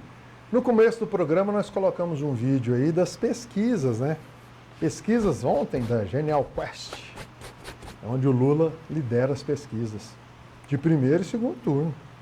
E ganha em todos os cenários. E aí nós colocamos um vídeo dele falando que pode candidatar quem tiver vontade. Pode vir filho de Bolsonaro, mulher, qualquer um da direita. Mas que agora nas eleições desse ano é difícil ganhar dele. E aí eu perguntei para você em casa, você concorda com o presidente? Você acha que ainda tem jeito, que o pessoal da direita ainda vai dar conta de ganhar do Lula? Então manda sua mensagem, faça como o nosso amigo aqui, o Edilson, final 0515, põe na tela pra gente. Senhores debatedores e formadores de opinião, boa noite. Hoje eu quero fugir um pouco do tema do dia e chamar a atenção dos senhores, dos nossos telespectadores participantes. Enquanto se discute Lula e Bolsonaro, o nosso ovo fica sem maiores informações, porque ocorre por fora dos bastidores, é uma volta ao mundo, guerras a caminho, caminhando para a guerra nuclear. O Brasil afundando em dívidas e nosso presidente fazendo corte de verbas da saúde, educação e segurança nacional. Já está começando a implantação da moeda DREC. A Bíblia diz que quando estiver próximo ao fim, vamos e veríamos vários sinais. Eles estão à vista, furacão, inundação e outros sinais visíveis. Edilson Coca-Cola de BH. Ô, Edilson, a mensagem foi para a tela. Edilson, uma boa noite para você. É o Edson Coca-Cola, tá vendo? Eu estou até confundindo, viu, Edson? Desculpa aí. É o Edson, esses mineiros mandam cada mensagem pra gente aqui, viu, professor? Ei, Minas Gerais, vai ser bom o trem. Vamos lá, mais mensagem chegando pra gente. Final 2008, põe na tela pra gente. Boa noite. Nesse Brasil, a corrupção parte de políticos, religião e sem falar de uma justiça, que só funciona para os pobres. Os colarinhos brancos não têm medo da justiça brasileira. Meu nome é Lucivaldo, sou de Pernambuco. Sobre as eleições, não duvido nada. O Brasil tem que escolher políticos novos para ver se muda. Grande abraço aí a você, meu amigo, e a todos aí do Pernambuco, viu, Lucivaldo? Obrigado pela participação, pela mensagem. Professor, tem gente que gosta, tem gente que não gosta. O Lula tem quem ama e quem odeia, não é verdade? O Lula tem essa faceta, né? O Jânio Quadros falava muito isso, né? O Jânio Quadros, quando foi prefeito de São Paulo, inteligentíssimo, professor de português, dando uma entrevista, falou, ô Jânio, mas tem gente aqui que fala muito mal de você. Aí ele respondeu, né? Mas também tem gente que fala muito bem. Eu não gosto de coisa morna da ânsia. Ou eu quero ser quente, ou eu quero ser frio. Políticos como o Lula são assim, Getúlio também era assim, Bolsonaro também é assim. São políticos que ou você gosta muito, ou você não gosta. É muito difícil ser indiferente a uma pessoa com esse capital político tão forte quanto o Luiz Inácio Lula da Silva. Gente, olha a frase, ó. Eu avisei. O deputado federal Nicolas Ferreira, aí de Minas Gerais, voltou a divulgar um vídeo no qual ele fala que as transações PIX vão ser monitoradas pelo governo federal. Vamos ver o vídeo? Põe na tela para nós. Se a gente não parar o Lula vai parar o Brasil. Eu avisei.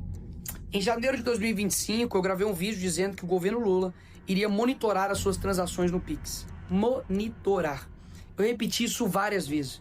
E também deixei muito claro uma outra coisa. O governo não iria taxar o PIX. Não, o PIX não será taxado. Não era imposto, era vigilância. Mesmo assim, fizeram comigo, disseram que eu estava espalhando fake news, disseram que eu ia ser investigado, disseram que eu estava mentindo. E no dia seguinte, sabe o que aconteceu? O próprio governo revogou a instrução que criava exatamente esse monitoramento. Ué, eu não estava mentindo? Por que revogaram? Nunca responderam isso. Mas agora vem a parte que eles torcem para que você não perceba. Em agosto de 2025, a Receita Federal publicou uma nova norma, a Instrução Normativa 2278. E no papel ela diz que é para combater crime organizado, lavagem de dinheiro, fraude. E parece lindo, né? Afinal de contas, quem seria contra combater o crime? Mas por detrás desse discurso há um grande problema. No artigo 2º dessa norma, a Receita diz que as instituições de pagamento e os arranjos de pagamento, ou seja, PIX, fintechs, carteiras digitais, passam a obedecer às mesmas regras dos bancos tradicionais, inclusive no envio da chamada e-financeira. Traduzindo, o PIX passa a ser tratado como banco para fins de fiscalização. Ô, Nicolas, é de jeitinho. Todo mundo tem que ser fiscalizado, meu amigo. Todo mundo. Fiscalização tem que comer solta. E eu acho que tem que tirar impostos de todo mundo e colocar impostos nesses aí que às vezes só lucram, né? Eu estava falando aqui, por que o Uber não paga imposto? Por que o Google não paga imposto no Brasil? Rapaz, tem que cobrar desse povo. Agora os governantes ficam aí. Claro que todo Pix é monitorado. Ligação telefônica, Nicolas, é monitorado. Tudo é monitorado hoje em dia, meu amigo. Nós estamos em 2026. Você está achando que eu vou mandar um Pix para o outro, o banco não vai saber, o governo vai ser informado, dependendo do tamanho do Pix? Claro que vai. É lógico que vai. Ô, Nicolas, não é verdade, professor?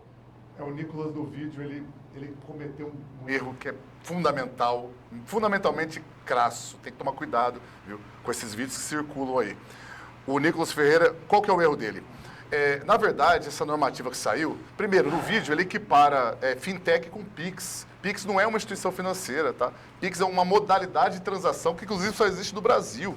Então, o Nicolas Ferreira errou nesse ponto. E segundo, o que essa normativa diz, o que isso foi divulgado, foi publicado, é que antes, os bancos tradicionais, eles têm monitoramento constante das transações de Pix. Mas as fintechs, o que é fintech? São esses pequenos grupos financeiros que atuam como banco, como intermediários. E é difícil a fiscalização sobre eles. Então agora eles vão ter que emitir nota, vão ter que ser fiscalizados. Por que é importante isso? Porque é aí que você combate efetivamente a lavagem de dinheiro e o crime organizado.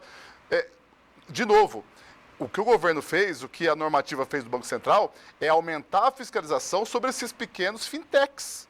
Já tem sobre banco tradicional, mas você tem que aumentar sobre as fintechs. Porque, gente, Comando Vermelho, PCC, esses grupos organizados perigosos e mesmo os pequenos, eles não vão fazer transação bancária em Banco do Brasil, Bradesco e Itaú. Eles vão fazer por meio desses fintechs, desses grupos menores que atuam intermediando transações financeiras. Então, o governo tem que fiscalizar mesmo, porque senão a polícia não consegue chegar de fato nos bandidos. Como diria Al Capone, você quer chegar nos grandes? Follow the money, siga o dinheiro. Então, Nicolas, não é maior vigilância do governo, não é nada disso. Na verdade, o Banco Central tem que desenvolver ferramentas, o governo tem que desenvolver ferramentas para lastrear o dinheiro do crime organizado, que muitas vezes ele evapora. E quanto mais ferramentas de fiscalização para facilitar a atuação da Polícia Federal e da Polícia Civil, melhor. Não vamos criar esse pânico com esse tipo de vídeo. Não é bom, cara. As pessoas hoje conseguem desmentir isso facilmente, viu? E já tem a resposta da Receita Federal. Põe na tela pra gente aí, por favor. A Receita Federal está monitorando cada Pix que você faz? Não, isso é fake news. A própria Receita Federal já esclareceu. Não existe monitoramento individual de transações via Pix. Ela não tem acesso a dados como o valor do Pix, para quem você enviou, com que frequência e o tipo de transação. Essa história de fiscalização do Pix não existe. Pelo contrário, o governo reforçou a proteção do sigilo bancário e também a proteção dos dados. O que continua valendo é uma regra antiga de 2015. Os bancos só informam um valor total do mês, acima de R$2.000 para as pessoas físicas e R$6.000 para empresas, sem detalhes de cada Pix. Não caia em fake news. Compartilhe esse vídeo e ajude a combater a desinformação. Então vamos para mais mensagem na tela, porque o telespectador está mandando mensagem toda hora. Pesquisa, Lula na frente, e o presidente disse que pode vir qualquer um, que vai ser difícil ganhar dele esse ano, né, nas eleições. Eu perguntei para você que está em casa, o que você acha? Você concorda com Lula? E agora nós vamos com mensagem na tela final 5749. Põe para a gente aí. Boa noite, uma pergunta para o Sandro Mabel. Olha, esse cara aqui nem falou da pesquisa, hein? Cadê os 100 dias dele que estaria toda a cidade nos trilhos? Me enganou, Mabel nunca mais. É o Silvio Freitas. Silvio, obrigado aí pela mensagem. E Mabel, cadê os 100 dias? A pergunta do telespectador aqui do Conexão. Mais mensagem, põe para nós, por favor, 4819. Boa tarde, sou o Micael Jonas de Contagem. Com certeza, no Brasil não tem nenhum candidato para bater de frente com Lula. Lula 2026. Micael, obrigado aí pela mensagem, um grande abraço a você, a todos de Contagem aí que nos assistem, né? Mais mensagem final 0977. Boa noite, sou o Carlos Eduardo de Pampulha, da Pampulha, em Belo Horizonte. Eu quero mais que o Lula ganhe, pois não tem mais dinheiro para gastar. Se um da direita ganhar, vai pegar só pepino. Ô, Carlos Eduardo, obrigado aí pela mensagem, um grande abraço a você e a todos da capital mineira, da querida BH. Nós vamos para um rápido intervalo, um minutinho. A gente já está de volta, porque na volta, gente, tem entrevista com ela. É a vereadora mais bem votada de Goiânia, Ava Santiago, que já está aqui com a gente.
Conexão está de volta e aqui é o programa, é o único programa do Brasil que quem comanda é você aí de casa. Você manda a sua mensagem e a gente põe na tela. Nunca participou? Então pega o telefone aí, coloca na câmera, coloca aí no QR Code e já manda a mensagem, já cai direto aqui pra gente, a gente vai pôr na tela. Faça como o nosso amigo aqui, ó, final 6188. Boa noite, sou de BH. Oi, Elber, infelizmente o povo está na inércia da realidade. O sistema já dominou todas as eleições, então ganha só quem está no poder e quem eles querem. Não adianta ser bonzinho ou benquisto pelo povo, tem que entrar no sistema macabro misterioso. O povo tem memória curta, infelizmente. Ô, meu amigo de BH, muito obrigado, um grande abraço, obrigado pela mensagem. E você concorda com ele? Manda mensagem. Você não concorda, não? Não? Olha. Ó, já estão me falando aqui, o Bolsonaro estava no poder e perdeu a eleição. Amigo, não é só quem está no poder não que ganha. Mais mensagem aí, final 1943. Boa noite. Pode embolar esses candidatos todinho com o Lula aí, que ainda vai levar cambão. Que esse pessoal ainda está esperando essa direita. Aí ficou tantos anos e não fez nada pelo povo. É o Joaquim de Brasília. Caiado não dá conta de administrar nem Goiás e não vai dar conta de administrar o Brasil, aonde todo dia estão matando gente no estado de Goiás. Rapaz, obrigado, Joaquim, pela mensagem, um grande abraço. E o espaço é de vocês, gente. E agora, quem está aqui conosco, já está aqui prontinho para falar com você, é a vereadora por Goiânia, Ava Santiago, campeã de votos, e agora com um grande desafio. A Ava já vai, eu não sei se já pegou, vai pegar a presidência do Partido Social Brasileiro, PSB. Ava, já está no sistema já o seu nome como presidente? Ou é agora por esses dias? Oi, muito boa Bem-vinda. noite. Muito bom estar aqui com vocês. Professor José Elias.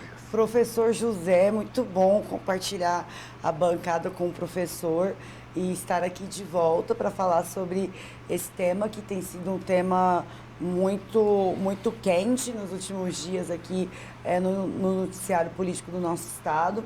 Eu recebi a missão, o desafio de presidir um partido que é um dos partidos mais relevantes e importantes do país, que é o PSB, um partido tradicional, grande, muito bem marcado nos seus posicionamentos, e a gente está aguardando a formalização disso para ser em um grande ato, sabe? Uma grande solenidade que vocês serão convidados, a nossa audiência também.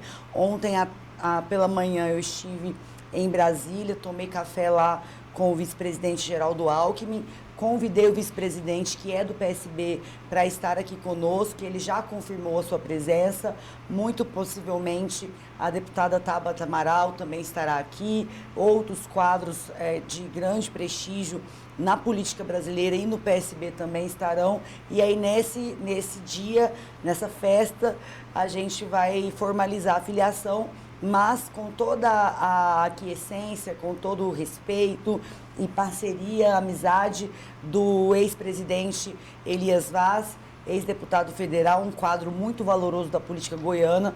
Nós estamos construindo já essa transição, então eu já estou atendendo no partido como presidente, já estou conversando com o presidente e a gente formaliza isso no início do mês que vem. Eu vejo que o PSB precisava mesmo de um gás aqui em Goiás. O Elias, o acelerador dele lá parece que não estava funcionando muito bem, não. O partido ficou com pouca representatividade, tanto em municípios, né? Municípios aí com prefeitos, acho que vereadores também são muito poucos. Na Assembleia Legislativa só tem um deputado. A Câmara Federal perdeu, né? Sempre tiveram deputados do PSB, agora não tem mais. E tem um senador, né? Um senador da República, Jorge Cajuru. Esse aí também eu quero saber da senhora. Ele continua, tem gente que fala, o Cajuru vai continuar como senador, vai continuar no PSB, não, o Cajuru vai sair, vai parar, não vai desistir, vai vir a federal, vai vir a estadual. A senhora tem alguma informação já? Eu sei que é muito precoce perguntar isso, ainda mais do Cajuru, que a gente sabe que cada dia ele deita de um jeito, acorda do outro, mas já que a senhora está aqui e eu não tenho nada para fazer, eu vou perguntar, né? Olha, eu preciso também aqui fazer justiça ao Elias, que presidiu o partido num momento muito duro, um momento muito difícil. O acirramento do bolsonarismo e dos debates extremados, infelizmente, nos deu como resultado a perda do mandato do Elias, que era um mandato muito qualificado, que qualificava a política como um todo, e mesmo sem o mandato, ele conduziu o partido na medida das possibilidades desse tempo tão desafiador. Então, quero fazer essa justiça a ele, e foi muito gentil comigo também, na forma de me receber.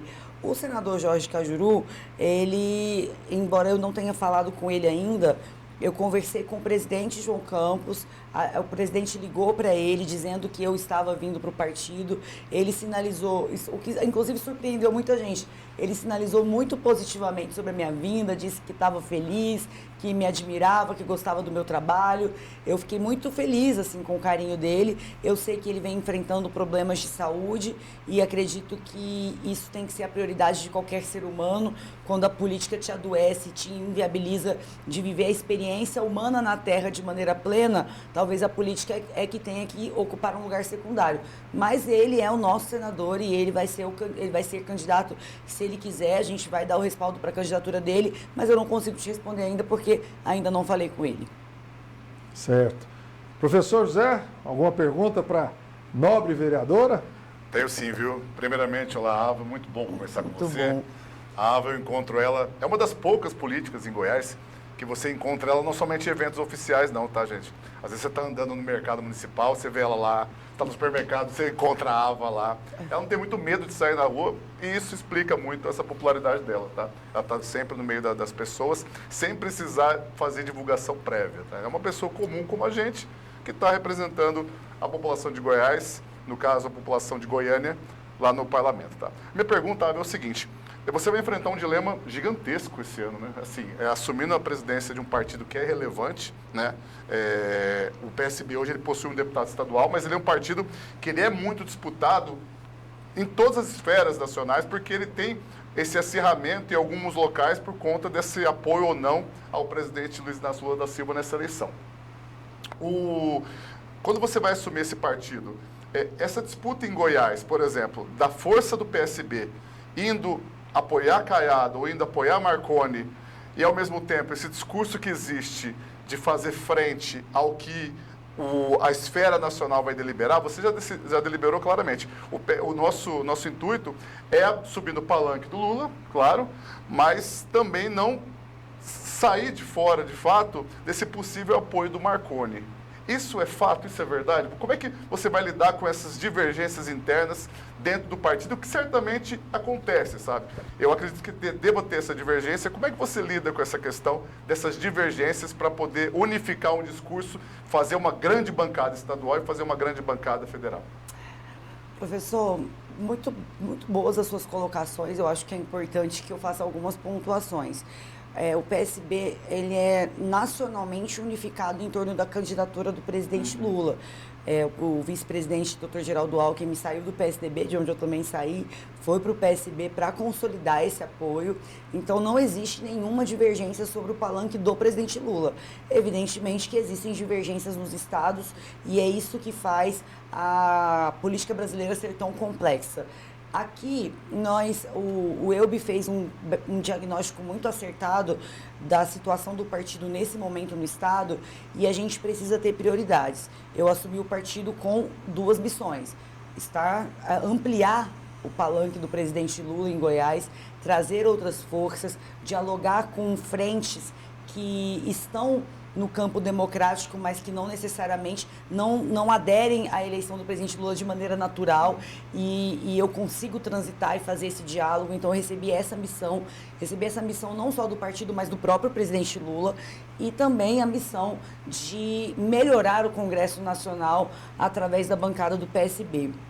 Eu digo isso porque, infelizmente, a profecia de Ulisses Guimarães, ela se confirma. O pior congresso é sempre o próximo. Então, a gente tem tido uma piora significativa na qualidade do Congresso Nacional e o PSB tem condições de entregar quadros mais qualificados para o Brasil. O presidente Lula, hoje, de maneira muito corajosa, vetou mais de 300 milhões de reais em emendas inflacionadas de parlamentares que usam desse expediente, que é capturar o orçamento federal para fazer...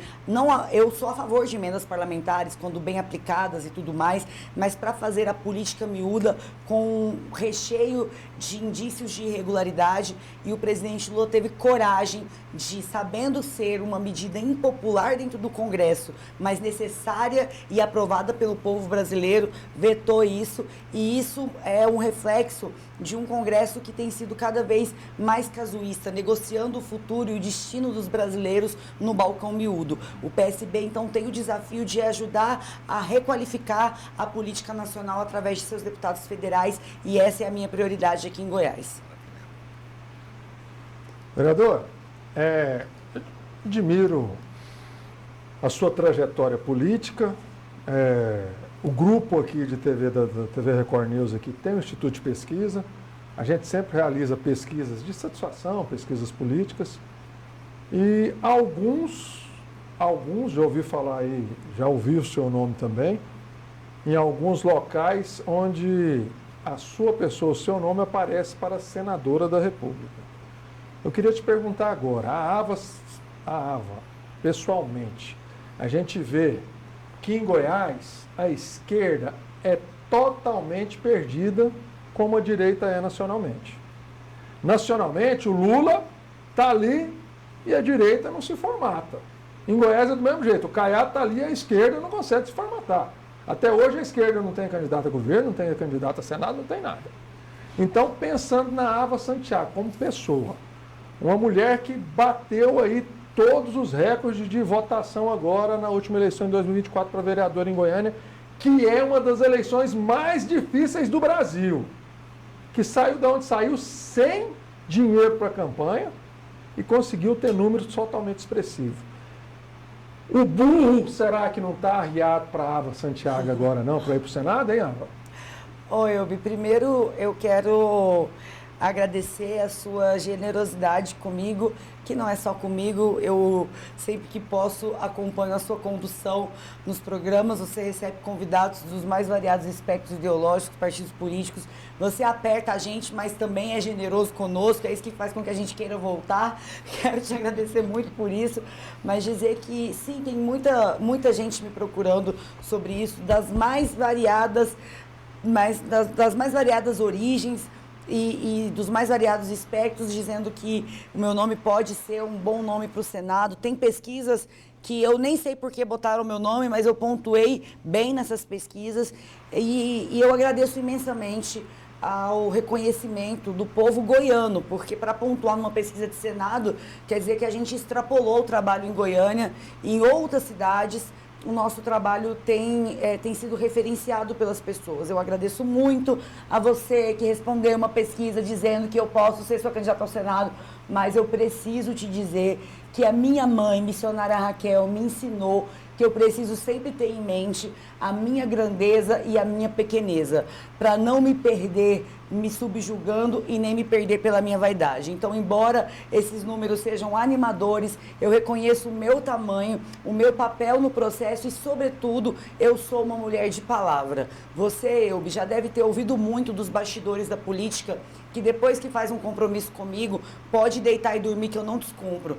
Esses dias eu ouvi de colegas do PL, que é um partido que eu tenho todas as divergências ideológicas, mas eu respeito muito os vereadores do PL na Câmara, falando no microfone, lá na Câmara de Goiânia, olha, a gente pode ter diferença que for, mas a Ava, depois que você faz um acordo com ela, ela cumpre a palavra. E eu fiz um compromisso com o meu partido, que é o PSB, de ser a condutora de uma chapa vitoriosa para a Câmara dos Deputados, e depois que eu dou a palavra, você pode deitar, dormir, ficar de boa, que eu jamais volto atrás com a minha palavra, porque eu sou uma mulher periférica, favelada, sem parente na política, criada pela minha mãe, trabalhando de dia para estudar de noite, eu só tenho minha palavra para me validar, e foi pelo peso e pela credibilidade da minha palavra que eu cheguei até aqui, e agora não vai ser diferente. Então, a gente vai se encontrar assim, na campanha, nas urnas, mas disputando uma cadeira na Câmara dos Deputados. Federal ou estadual? Câmara dos Deputados. Ah, na Câmara. Câmara isso, Federal. Na Câmara Quem Federal. não sabe, é federal, isso, viu, gente? Isso, Câmara Federal, exatamente. Então, a Ava daqui uns dias já tem os 4 números aí para falar para você em casa e pedir seu voto, não é verdade? Exatamente. Eu tenho uma questão também. Agora, a Ava é socióloga, também, colega de profissão. Ah, é? É socióloga também, né? Veio do Rio de Janeiro com 15 anos de idade. A gente tem curiosidade, começa a ler um pouquinho da trajetória dela, da referência. E eu vou citar um sociólogo, provavelmente você deve, com certeza, leu, Weber, né? Que diz que a ambição é a única virtude que não envelhece, mas a ambição é uma virtude desde que se domar aquela fera de trazer a política para somente benefício próprio. É nítido da sua ainda curta trajetória, porém profícua trajetória política, que você não vive da política, você vem vivendo para a política, isso é importante. Uma mensagem que você poderia trazer de reflexão, que às vezes não tem tanto espaço para isso, né? Porque a gente sabe que muitas vezes, para você ser candidato ou candidata a algum cargo, existe toda uma esfera de influência, de lobby, principalmente de grandes interesses financeiros. Perfeito. Isso é fato. Em Goiás, isso daí, como dizem meus alunos, entre aspas, é mato. Né? Você tem que ter apoio de gente que te bota grana, tem que ter grande empresário, grande latifundiário, tem que ter dono de não sei o quê. E existem algumas candidaturas que são candidaturas, como você disse aí, entre aspas, candidatura vida louca, candidatura independente, candidatura autônoma. Como é lidar, Ava, a mensagem que você passaria, inclusive para pessoas que tenham vontade de entrar no PSB, que têm vontade, que tem, às vezes, uma vontade de seguir uma carreira política, que quer disputar uma eleição, ou então que está descrente da política, muitos jovens descrentes da política partidária, né? Como é que é essa questão de você enfrentar uma eleição, enfrentar um parlamento, sem ter por trás grupos gigantescos que te financiam e, consequentemente, te cobram a contrapartida. Como é que é a sua vida política nesse sentido? Ah, que legal, um sociólogo na bancada, que são perguntas muito interessantes para aprofundar o pensamento. Eu começo te respondendo citando o grande Chico Sainz, inventor do Mangue Beach, Chico Sainz do Nação Zumbi, que um dos seus refrões mais conhecidos é: e eu me organizando posso desorganizar. Eu acredito na organização coletiva para desorganizar estruturas hegemônicas de poder, e foi assim que eu cheguei até aqui. Respondendo mais pragmaticamente ainda a sua pergunta, a primeira eleição que eu disputei, e eu conto isso, as pessoas ficam incrédulas, eu gastei R$5.000 e tive 5.000 votos. Foi a minha eleição em que eu fui candidata a deputada estadual. Eu perdi aquela eleição, mas eu saí profundamente vitoriosa das urnas, porque as urnas me disseram que existia espaço para pessoas sem estruturas, mas com boas ideias, sem estrutura, mas com condição de articular parcerias para entregar bons resultados. Se eu não tivesse sido candidata em 2018, eu não estaria aqui hoje, porque veio 2020, a eleição foi no meio de uma pandemia e eu tinha um filho recém-nascido.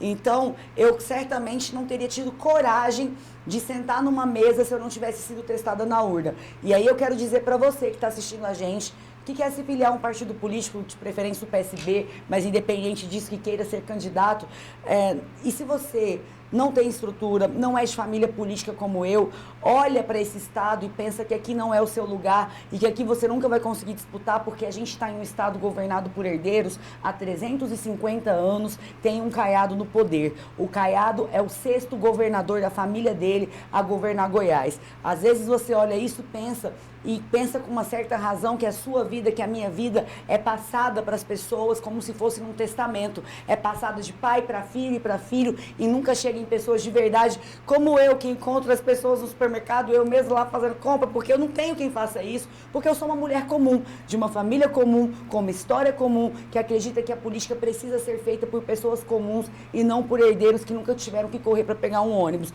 Eu digo para você, não acredite quando te disserem que ainda não é o seu momento, porque lá em 2018 me diziam: não seja candidata, espera mais um pouco, na próxima eleição você vem candidata a vereadora, sempre para usar da minha capacidade de fazer política para continuar elegendo aqueles que sempre estiveram ali. E foi graças a esses 5.000 votos que eu tive para deputada estadual que eu sentei numa mesa em 2020 e consegui ser candidata. Tive 2.800 votos, fiz um mandato sem negociar valores, sem ter cargo na prefeitura, sem ter cargo no estado, mas construindo pontes com todos os partidos para aprovar aquilo que era de interesse da cidade.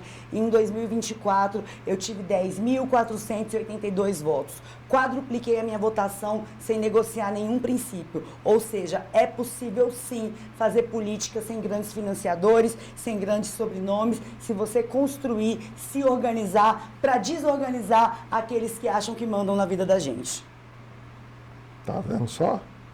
A gente tem participação do Brasil todo aqui, Alva. Você já esteve aqui no programa. Sim. Mensagens chegando de todo lado. E você aí no seu estado, na sua cidade, tem uma vereadora dessa aí? E se fosse para responder uma pesquisa, você responderia igual aos goianos? Votaria nela para senadora? Eita. Vamos apertar ela não, né? Não é não, professor? E vamos de mensagem na tela. Põe mensagem aí pra gente, porque chegou uma mensagem aqui para a Ava. Deixa eu ver se eu acho aqui. Dá não? Então daqui a pouco a gente coloca. Só vamos conversar mais. Ava, não sei. Eu quero fazer mais uma pergunta para ela. Eu não vou apertar, não. Amizade e gratidão eu sei que você tem. Agora, em um eventual aí, como é que se diz? Eventual cenário, o PSB de Goiás pode caminhar ao lado do ex-governador Marconi Perillo?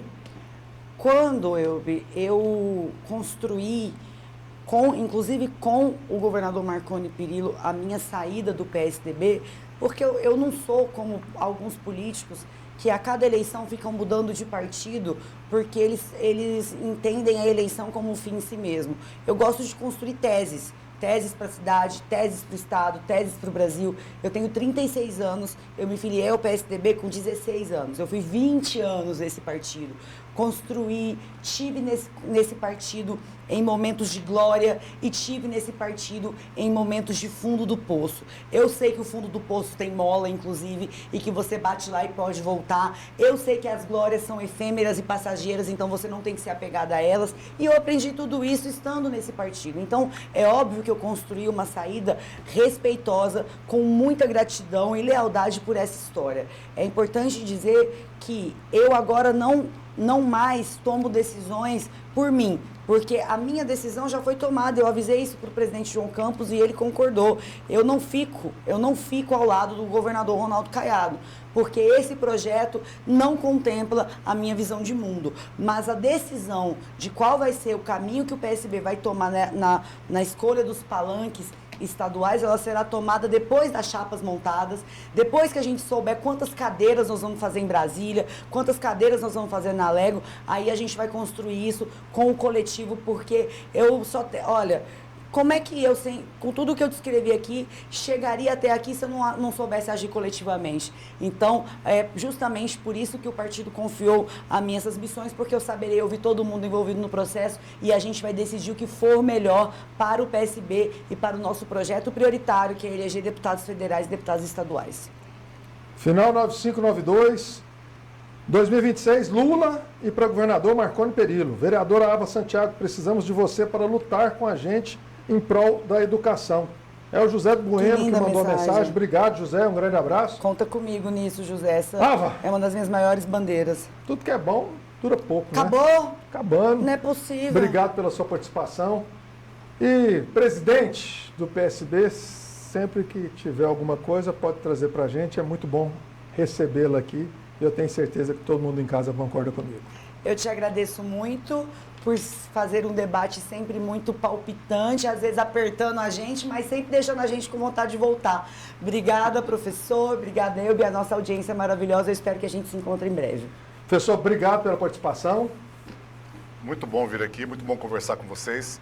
Como eu sempre digo, eu venho aqui e eu saio um pouquinho menos burro. Hoje eu aprendi bastante sobre política, principalmente com os convidados que vieram aqui hoje e com os telespectadores que mandam questões, observações. Esse programa é muito vivo. Talvez, eu acredito que seja o programa mais democrático do estado de Goiás.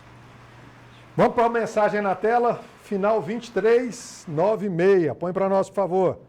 É o Luiz Cláudio de Goiânia. Boa noite, Elbe e convidado. Na minha opinião, o nosso país precisa urgentemente de estadistas, não de populistas e nem de justiceiros. O povo quer estabilidade, trabalho, paz e segurança. A justiça deve ser firme, mas também equilibrada. O Estado precisa de governar através de slogans e começar a apresentar soluções concretas. Amigão, você não falou em quem que você prefere, né? Mas obrigado aí pela participação. 3833, põe na tela pra gente. Não, esse aqui só mandou uma mensagenzinha. Vamos lá para o 9783, por favor. Boa noite. É o Antônio Eustáquio, de Belo Horizonte, Minas Gerais. Olha, quem vai ser o presidente será o Bolsonaro. Eu assisto muito os Simpsons. Uma das séries de desenhos passou o Bolsonaro com a faixa de presidente da República. Agora acredite, quem quiser, tudo que passa no desenho dos Simpsons acontece no controle da situação. Vem de longe, vamos aguardar para ver. Até lá vai haver uma reviravolta do Molúsculo para a cadeia e junto com cabeça de ovo. Amigão, obrigado aí pela mensagem. É o Antônio Eustáquio, lá de BH. Esses mineirinhos. Aê, turma boa, eu falo aqui, é cada mineiro que me aparece. Mais mensagens, 1088. Denunciamos um incêndio criminoso. Denunciamos um incêndio criminoso em uma reserva ambiental no assentamento Ponte de Pedra, no município de Rio Verde. A área foi invadida recentemente por diversas famílias e agora vem acontecendo devastação ambiental, como drenos, represas, poço artesiano e agora incêndio. Mais de 50 alqueires viraram cinza. Alô, Rio Verde, mensagem lá da capital do agro goiano, hein? Obrigado vocês aí pela audiência. Final 7096, põe na tela. Por favor, me envie o site para mim entrar e pegar a bolsa de estudos da OVG. É a Maria Luísa. Maria Luísa, a nossa convidada aqui tinha falado que o site é o site da OVG. Eu acho que é www.ovg.org. E boa noite, gente. Amanhã, sexta-feira, estamos de volta. Até amanhã.